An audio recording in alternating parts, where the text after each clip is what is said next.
আউযু বিল্লাহি মিনাশ শাইতানির রাজীম। বিসমিল্লাহির রহমানির রহিম। ওয়ামা জাবারের পাশে খালি আলিফ এক আলিফ টেনে পড়বেন।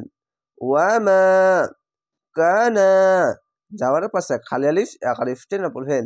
কানা কাউলাহুম কাউলাহুম ইল্লা এখানে চিকন চিহ্ন মাদ্দা আরজি 3 আলিফ টেনে পড়বেন। ইল্লা আং এখানে ইকফা গুনা বাংলা অনাস্কার মতন পড়বেন। ক্বালু পেশের পাশে অসাকিন এক আলিফ টেনে পড়বেন। জাবারের পাশে খালি আলিফ এক আলিফ টেনে পড়বেন। ক্বালু রব্বানাগ রব্বানাগ ফির লানা জাবারের পাশে খালি আলিফ এক আলিফ টেনে পড়বেন। ফির লানা যুনুবানা জাবারের পাশে খালি আলিফ এক আলিফ টেনে পড়বেন। পেশের পাশে অসাকিন এক আলিফ টেনে পড়বেন। যুনুবানা ওয়া ইসরা জাবারের পাশে খালি আলিফ এক আলিফ টেনে পড়বেন। ওয়া ইসরা ফানা জাবারের পাশে খালি আলিফ এক আলিফ টেনে পড়বেন। ফি এখানে চিকন চিহ্ন মাদ্দা আরজি 3 আলিফ টেনে পড়বেন। ফি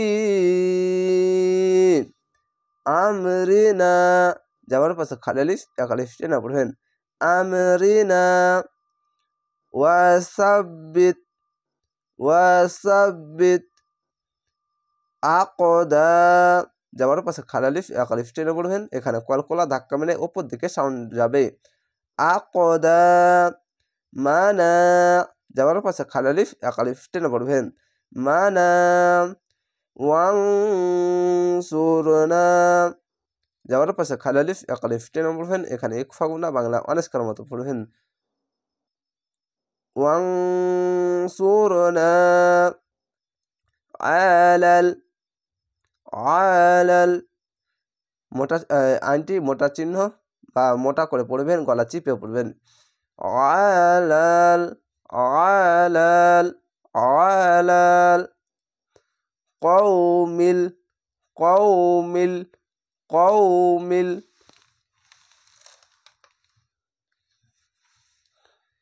কাফিরিনা কাফিরিন খাড়া যাওয়ার এক আলিফ টেনে পড়বেন। এখানে আয়াত আছে, থামতে হবে, তার জন্য শেষ করে সাকিন দিবেন, দিয়ে 3 আলিফ টেনে পড়বেন। কেন জেরের পাশে ইয়া সাকিন এক আলিফ টেনে পড়তে হয়, শেষ করে সাকিন দিলে 1 2 3 তিনটে অক্ষর 3 আলিফ টেনে পড়বেন, মানে আর যেই হবে।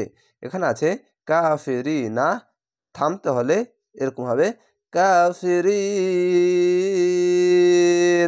আশা করি এই ছোট্ট ভিডিওর সাহায্যে গুরুত্বপূর্ণ বিষয়গুলি অনেক সহজেই শিখে নিতে পেরেছেন। তো অবশ্যই চ্যানেলটিকে সাবস্ক্রাইব করে রাখবেন পরবর্তী ভিডিও দেখার জন্য। ভালো থাকেন, সুস্থ থাকেন। আসসালামু আলাইকুম।